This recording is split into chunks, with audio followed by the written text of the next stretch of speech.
Hello, everybody. Welcome to the PrecisCa Hematologic Malignancies Tumor Board.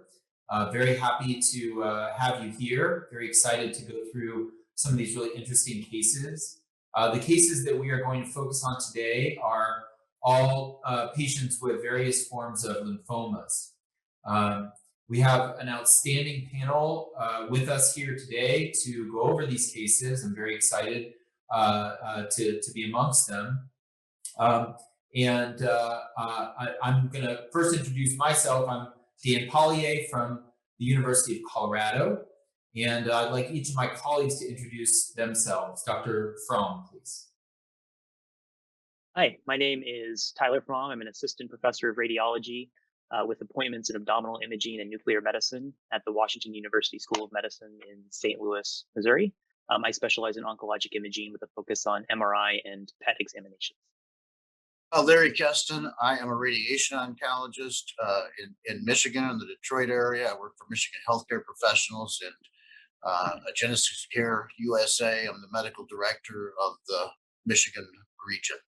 Hi, I'm Jeremy Abramson. I am a medical oncologist specializing in lymphoma. I direct the lymphoma program at the Massachusetts General Hospital in Boston, and I'm associate professor of medicine at Harvard Medical School. John Pagel. I am the chief of hematologic malignancies and the director of the stem cell and cellular therapy program at the Swedish Cancer Institute in Seattle, Washington. This is a 71-year-old African-American male with a newly diagnosed stage 4 high-grade B-cell lymphoma. This is a triple hit, as we learned. There's no additional significance to the additional gene mutation. I think that's very helpful to know. B symptoms: hyperleukocytosis. This is a very aggressive disease. We're going to talk about the frontline treatment strategy. Maybe we could just look at his imaging with Dr. Fromm. So the PET scan is here. Sure. So most striking thing from the MIP image there in the center is sort of confirmed on the transaxial images on the left is the degree of splenic enlargement. So the spleen here is markedly enlarged, and we can see here that it's hypermetabolic relative to the liver, which is one of the things that we look for on a PET scan to suggest that there is disease within the spleen itself.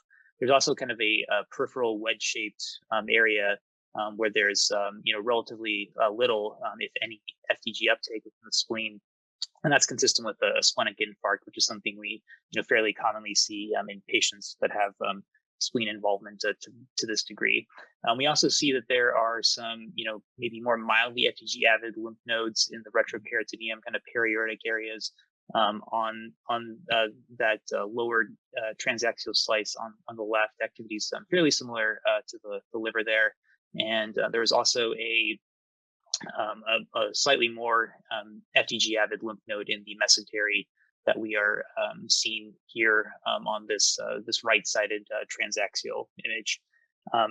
So yeah, it seems like in this case the disease is kind of all below the diaphragm, and sort of the site of maybe greatest uptake being in the spleen in this case. So as we heard, this hyperleukocytosis, of course, very concerning, and peripheral blood analysis confirms that these are the neoplastic clone. Interestingly, some features more consistent with a follicular lymphoma, but the needle core biopsy is diagnostic of the diffuse large B-cell lymphoma with the gene rearrangements. So appears to meet all the clinical criteria for a transformation event from a lower grade to a higher grade disease here. And then this patient did have a CSF analysis, which was negative. I imagine this patient would have met those high-risk criteria that we heard about for CNS involvement, and otherwise relatively normal organ function. And the consensus, it seemed like from the last case, which was a case of a double hit DLBCL in an older patient, was to try to get a patient through EPOCH-R with some intercalated CSF treatments, and hope for a good outcome, a remission and then a long remission duration. Dr. Abramson, would you do anything differently in this case, or would that also be your recommendation here? Yeah. Oh, I do have to correct. Dr. Pagel made an error earlier when he said that I was smarter than him, and I want to correct that. He's most definitely much smarter than me, so I can't have that persist on the record. This is a very similar case to the last one, including the patient's age, and so I would still favor dose-adjusted EPOCH-R. It's notable with the leukemic phase of this disease is really something we rarely see in a typical diffuse large B-cell lymphoma, but we can see in double hit lymphoma, and that's consistent with that. The other case seemed likely to be a de novo double hit lymphoma. This does look like it's transformed out of an underlying follicular lymphoma, but is clearly going to behave as the more aggressive end of the histology. So I would treat with EPOCH-R similarly. There is a small population of patients that I would consider other regimens for. This is usually a disease of older adults, and for that reason, I'm usually using dose-adjusted EPOCH-R. For the rare younger patient with a double hit lymphoma, we can consider other Burkitt-like regimens, such as R-CODOX-M, R-IVAC. And so that's the only time I sort of think about an alternate strategy. And then I guess the only other group is for somebody who is, let's say they were in their late 80s, much frailer, and couldn't tolerate something like EPOCH-R.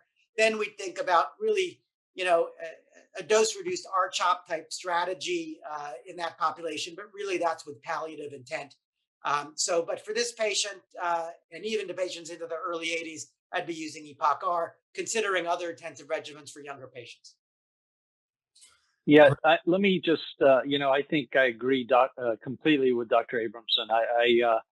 I would use EPOCH-R here too, but one of the emerging questions that we have in these extremely high-risk patients, like this patient, this is the highest risk one we've really kind of talked about here. It's almost a Burkitt-like picture. Is should we be doing aggressive measures in first remission as kind of a consolidation approach? We don't know the answer to it. Even the idea of doing a CAR T-cell therapy up front in first remission for these patients may prove to us in studies that are ongoing that might be a reasonable strategy to improve survival for the highest of the high-risk patients.